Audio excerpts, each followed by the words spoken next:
রাজ্য জুড়ে শনি ও রবিবার তৃণমূলের কর্মসূচি। তৃণমূলের ধর্ণা মঞ্চে অভিনেত্রী ঋতুপর্ণা সেনগুপ্ত বাংলা ভাষার অস্মিতা রক্ষায় সরব অভিনেত্রী।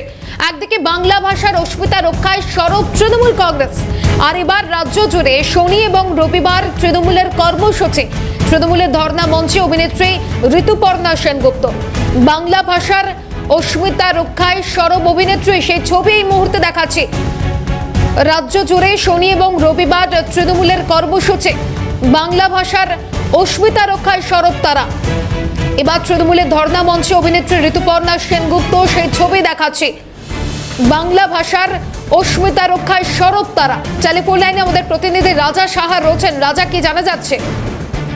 বলি যে তুমি জানো যে তৃণমূল নেত্রী মমতা বন্দ্যোপাধ্যায় তিনি ডাক দিয়েছেন যে প্রতি সপ্তাহের শনি এবং রবিবার দিন গান্ধী মূর্তি পাদদেশে একেবারে তৃণমূল কংগ্রেসের শাখা সংগঠনগুলির তরফ থেকে ধর্ণা মঞ্চ অনুষ্ঠিত হবে।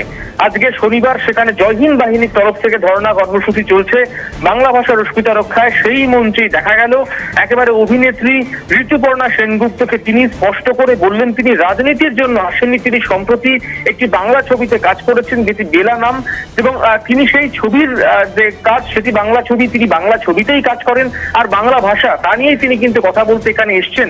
যদিও তিনি কোনোভাবে হয়তো তিনি সরাসরি স্পষ্ট করে বলছেন তিনি রাজনীতির জন্য আসেননি, কিন্তু বাংলা ভাষার জন্য বাঙালিদের জন্য তিনি যে মঞ্চে এসছেন এটা কিন্তু এক প্রকার নিশ্চিত। খুব স্বাভাবিকভাবে বাংলা অভিনেত্রী, টলিউডের অভিনেত্রী ঋতুপর্ণা সেনগুপ্ত তিনি একেবারে বাংলা ভাষার জন্য কিন্তু সরব হয়ে গেলেন। ধন্যবাদ জানাবো রাজা।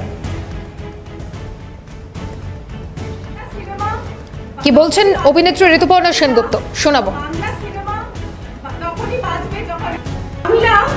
বাংলা সিনেমা তখনই বাজবে যখন আপনারা থাকবেন।